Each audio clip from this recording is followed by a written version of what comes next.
យើងបន្តមើលអត្ថបទនៅក្នុងសៀវភៅ New Hathaway Elementary 5th edition page 60 unit 6 letter B គេដាក់ who was Madame Tussauds ពីណាគេជា Madame Tussauds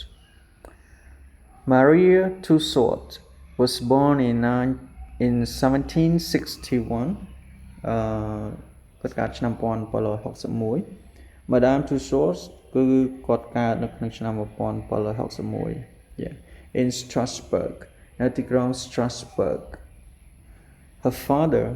ឪពុករបស់គាត់គឺ a soldier យើងបកថាទាហាន died before she was born គឺគាត់ស្លាប់មុននឹងនាងកើតមកហើយ when Maria was still very young ពេលដែល Maria នៅតូច yeah very young គឺនៅក្មេងនៅទំកើតអីហ្នឹងគឺយើងប្រាប់ very young her mother moved to Switzerland ម្ដាយរបស់នាងគឺបានប្ដូរទីលំនៅបាទ move កន្លែងហ្នឹងគឺដូរទីលំនៅទៅកាន់ប្រទេស Swiss where she worked កន្លែងចេញស្លេង T worked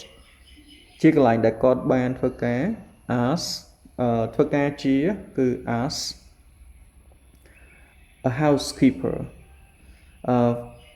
គឺធ្វើការជា housekeeper គឺអ្នកសម្អាតផ្ទះ for a doctor ធ្វើការឲ្យ doctor ម្នាក់ called ឲ្យឈ្មោះថា Philip Curtius បាទគឺគេហៅ doctor ហ្នឹងគឺ Philip Curtius Maria and her mother lived គឺរស់នៅតែនេះចេញស្លេង D lived with រស់នៅជាមួយនឹង doctor នោះ he could make brilliant wax models បាទ wax model គឺមនុស្សគំនូនបាទ doctor នោះគឺគាត់អាចធ្វើមនុស្សគំនូនបានយ៉ាងល្អឥតខ្ចោះ brilliant yeah Maria loved this Maria គឺគាត់ចូលចិត្តការងារនេះឬក៏មនុស្សគំនូនទាំងអស់ហ្នឹង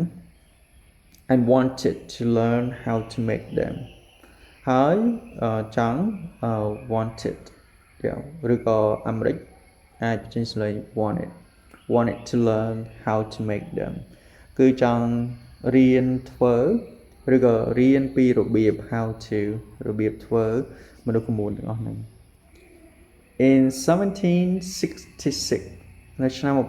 1766 Curtius moved to Paris move to យើងបកថាបដូរទីលំនៅទៅកាន់ទីក្រុង Paris a year later ឬក៏យើងចេញស្មេ a year later មួយឆ្នាំក្រោយមក Maria and her mother joined join គឺមានថាចូលរួមធ្វើជាមួយនឹងគាត់ដែរ join someone គឺចូលរួមជាមួយនរណាម្នាក់ Maria showed real talent for wax modeling Maria គឺបានបង្ហាញទេពកោសល្យពិតប្រាកដអូខេ yeah សម្រាប់ការងារធ្វើមនុស្សគំនូនបាទ and during ពេលនេះជាស្លេង during the 1780s 1780s type អីចឹងគឺមានថាអំឡុងទសវត្សរ៍ឆ្នាំ1780ជាងអូខេshe worked on them កន្លែងហ្នឹងគឺមានថានៅឆ្នាំ1780ជាងហ្នឹងគឺ Maria គឺគាត់បានធ្វើការងារលើមនុស្សគំនូនទាំងអស់ហ្នឹង